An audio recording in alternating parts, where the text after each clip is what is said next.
Pengalaman pertama masuk Masjid Nabawi. Perjalanan menuju kota Madinah dan berkunjung ke Masjid Nabawi adalah kerinduan yang tak pernah padam. Berjalan di kota suci, menginjak tanah yang sama, yang 15 abad lalu kaki-kaki mulia berada di atasnya. Ya, Rasulullah dan para sahabatnya hidup di sana satu generasi lamanya. Selalu ada pengalaman pertama untuk kemudian ingin mengulanginya. Demikian juga para sahabat merasakan pengalaman pertama mereka memasuki kota Madinah. Ada cerita menarik dari seorang sahabiat yang bernama Qailah binti Makhramah radhiyallahu anha tentang pengalaman pertamanya masuk Masjid Nabawi. Kisah ini diriwayatkan oleh At-Tabrani dalam Al-Mu'jam Al-Kabir dan juga Al-Bukhari dalam Adabul Mufrad. Qailah bercerita, "Aku datang menemui Rasulullah saat beliau sedang mengimami masyarakat di sholat subuh.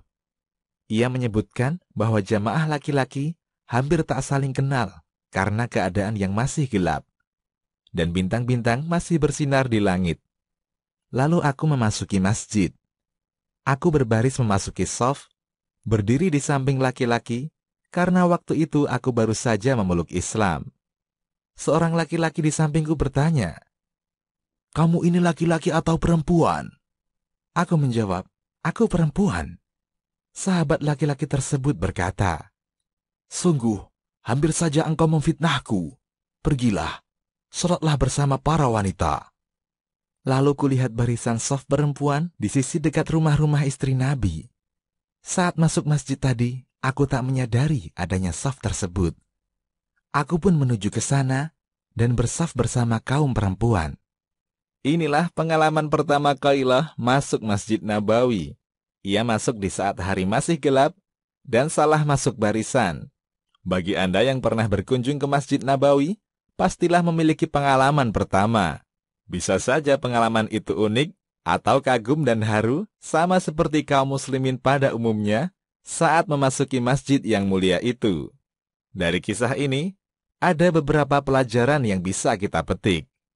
Pertama, walaupun gelap dan dalam keadaan sholat, kita tahu kualitas sholat para sahabat.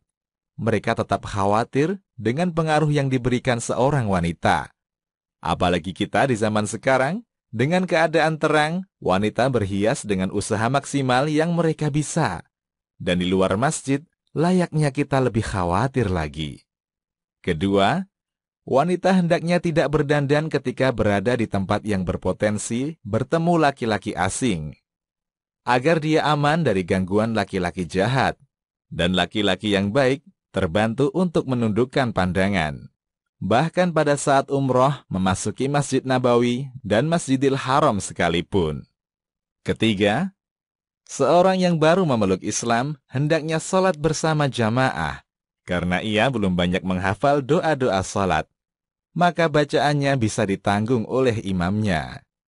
Keempat, semangat para sahabat salat di belakang Rasulullah Sallallahu Alaihi Wasallam. Demikian, Allahu a'lam. Kisahmuslim.com. Kisah penggugah jiwa.